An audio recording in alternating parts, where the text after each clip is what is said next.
Hi hello welcome to sweeties world.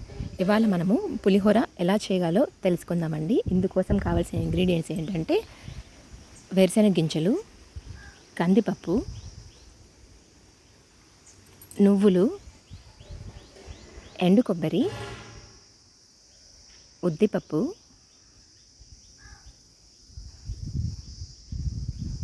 కొన్ని ఎండుమిరపకాయలు,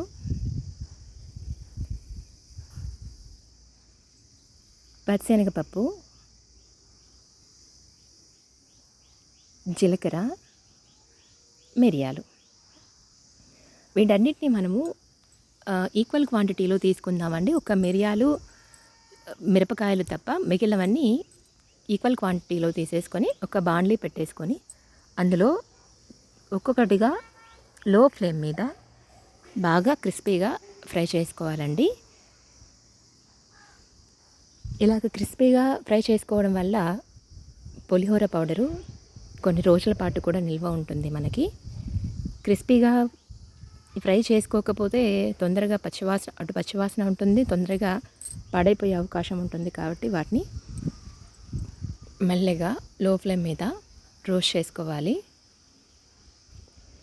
ఈ పులిహోర మిక్స్ చేయడానికి ఈక్వల్ క్వాంటిటీ ఎందుకన్నానంటే అన్నీ ఈక్వల్ క్వాంటిటీలో తీసుకోవడం వల్ల వాటి యొక్క ఫ్లేవర్, పులిహోర యొక్క ఫ్లేవరు, టెక్స్చరు చాలా బాగుంటుందండి. మిరపకాయలు, మిరియాలు మాత్రము మిరియాలు కొన్ని తీసేసుకోండి. మిరపకాయలు మీకు కారంకి తగ్గట్టు అడ్జస్ట్ చేసుకోవచ్చు. లేదంటే ఆ తర్వాత అయినా కూడా మనము పులిహోర మిక్స్ కలిపేటప్పుడు యాడ్ చేసుకోవచ్చు ఈ కారాన్ని.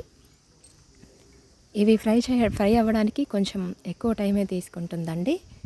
నేను ఫస్ట్ పచ్చిశనగపప్పు, ఉద్దిపప్పు, మిరియాలు వేసి ఫ్రై చేసుకుంటున్నాను.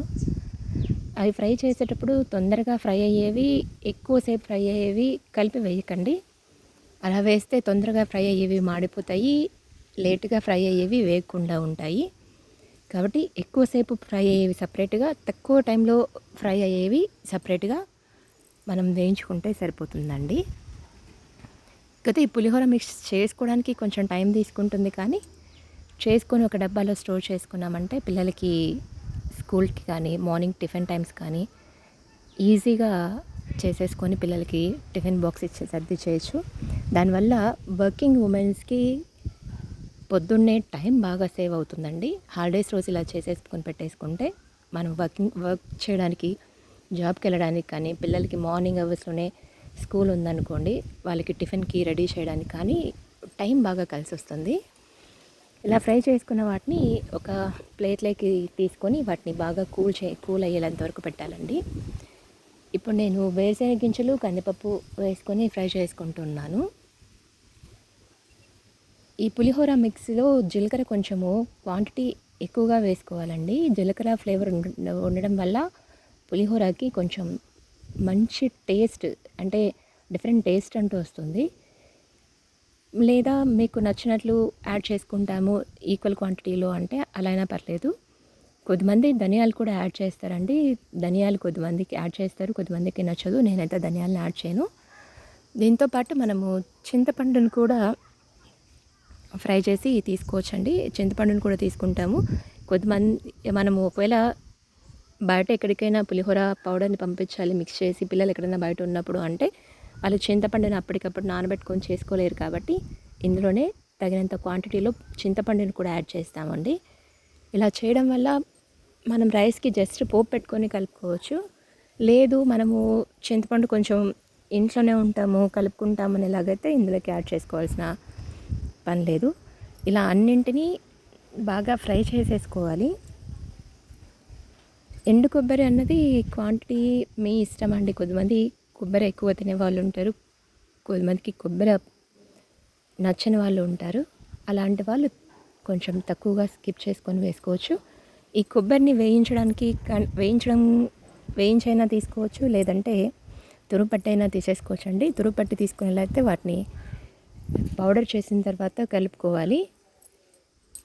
అప్పుడు దాని యొక్క ఫ్లేవరు, టెక్స్చరు బాగుంటుందండి.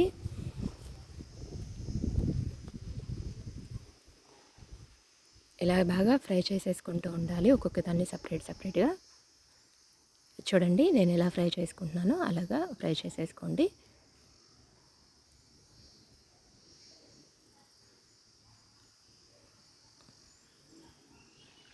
అది ప్రాసెస్ చేయడానికి కొంచెం టైం తీసుకుంటుంది, కానీ ఒక్కసారి వన్ టైం వర్కే కాబట్టి నో ప్రాబ్లము.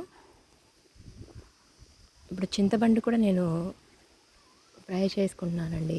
ఎందుకంటే చింతపండు అలా వేయడం కంటే కూడా కొంచెం వెయిట్ చేసి వేస్తే స్టోరేజ్కి ఏం ప్రాబ్లం ఉండదు, కానీ బాగుంటుంది కాబట్టి కొంచెం చింతపండుని కూడా ఫ్రై చేస్తున్నాను. మీరు మీకు కావాల్సిన క్వాంటిటీలో చింతపండుని యాడ్ చేసుకోవచ్చు. కొంతమందికి పులుపు ఎక్కువ తినడం అలవాటు ఉంటుంది, కొంతమందికి పులుపు తక్కువ తినడం అలవాటు ఉంటుంది. దాన్ని బట్టి యాడ్ చేసుకోవచ్చు. లేదంటే చింతపండు రసమైనా కలిపేసి మనము ఎప్పుడు పులిహోర చేస్తామో అప్పుడు యాడ్ చేసుకుంటే సరిపోతుందండి. కాకపోతే వీటిని బాగా కూల్ చేయాలి, ఫ్రై చేసిన వాటిని. అంటే మనం ఫ్రై చేయడానికి కూడా ఎక్కువ టైం తీసుకుంది కాబట్టి ఇవి కూల్ అవ్వడానికి కూడా కొంచెం ఎక్కువ టైం తీసుకుంటుందండి. ఇలా బాగా కూల్ చేసి పెట్టేసుకో, అంటే ఒక వెడల్పాటి ప్లేట్లో పెట్టేసి చల్లారనివ్వాలి.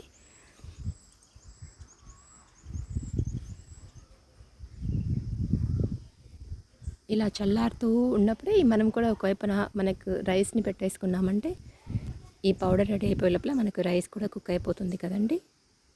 రైస్ని కూడా ఒక పక్కన పెట్టేసి ఉన్నాను నేను. వీటిని చల్లారు చేసేసి ఇప్పుడు నేను మిక్సీ పట్టేసుకుంటాను.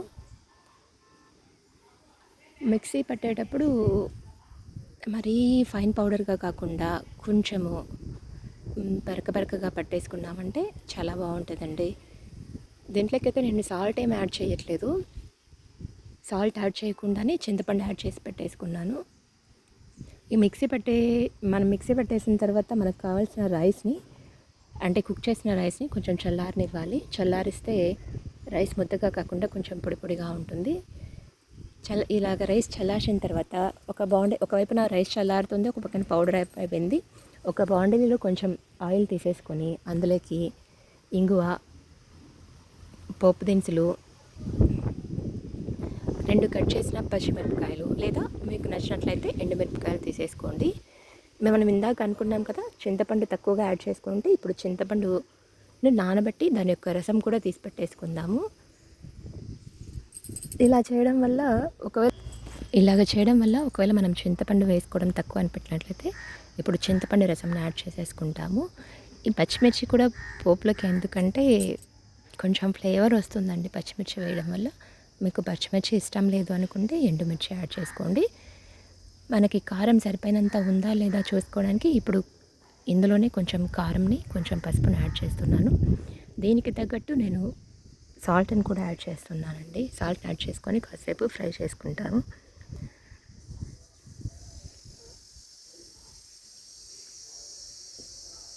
ఇలా యాడ్ చేసిన తర్వాత ఆల్రెడీ నేను కలిపి పెట్టుకున్న చింతపండు గుజ్జుని ఇందులోకి యాడ్ చేస్తున్నాను.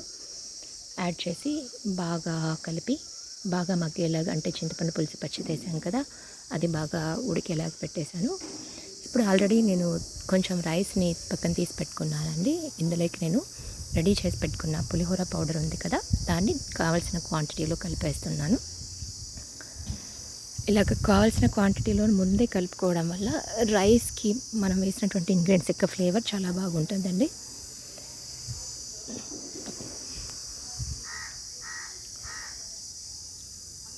మనకి కావాల్సిన క్వాంటిటీలో ఒకవేళ ఫ్లేవర్ కొంచెం ఎక్కువ కావాలంటే ఎక్కువ వేసుకోండి. మనం తీసుకున్న రైస్కి సరిపోయిన వేసేసుకొని గరిటెతో ఒకసారి బాగా కలుపుకోవాలండి. ఎందుకంటే ఈ పౌడర్ మొత్తం రైస్కి బాగా పట్టినప్పుడే దాని యొక్క టేస్ట్ చాలా బాగుంటుంది.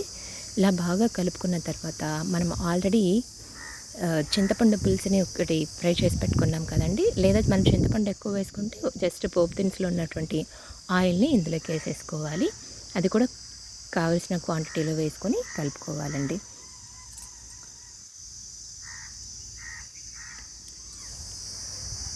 నాకైతే కారం పొడి ఆశీర్వాద్ యూజ్ చేశాను కాబట్టి టెక్స్చర్ రెడ్గా వస్తుంది. కారం పొడి చాలా రెడ్గా ఉందండి.